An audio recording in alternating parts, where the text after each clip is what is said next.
Let's dive into a tutorial. Let's show you what we're looking for when you're using your Golems, Valkyries, and Wizards.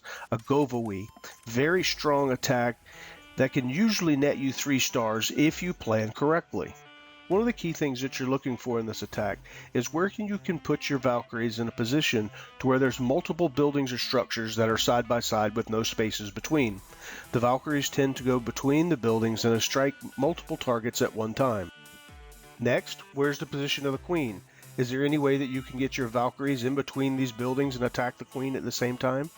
Valkyries tend to go after the Queen, so you can destroy the Queen very quickly as long as you deploy them in a proper manner. Next, how are we going to access the bulk of the base? Is it going to be by use of a jump spell, or are we going to use 4 earthquake spells? The preferred method would be a jump spell, which allows you the ability to carry 2 poison spells to take care of the CC. Next, if we have the ability to open up a minimum of 65% of the base by using 4 earthquake spells, it could be the preferred method.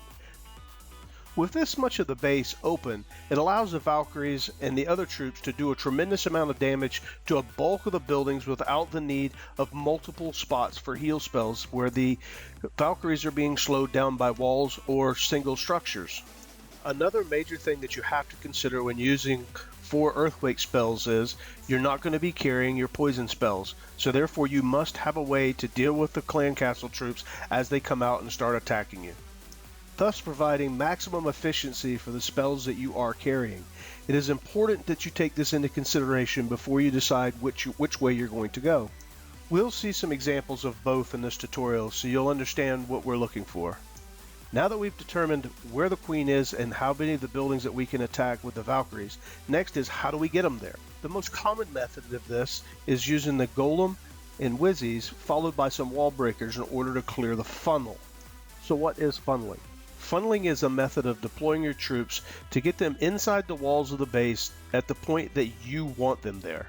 Once the funnel is complete, as your troops are entering the base, make sure you're not sending them into a death trap, which means that they're not piling in on top of royals and CC that you're not prepared for.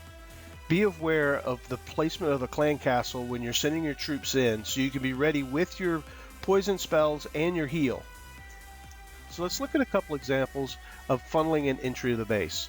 In this example, T is funneling from the west using 2 golems and a row of wizzies that she places behind the golems to clear the outside structures. Then she releases the wall breakers in the middle while the defensive troops are targeting onto the tanks, breaking the walls and opening the spot where she wants to send her troops in from. Once the walls are breached, she allows the tanks to enter the base to draw the fire from all the defensive structures, along with the royals and a clump of wizards as they're coming in. This is to take care of the CC as it finally starts to open up. Now the Valkyries are coming in.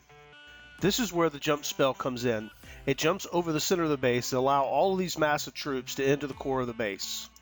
In this next example, Daz is going to use 4 earthquake spells to open up a majority of the base right behind the town hall.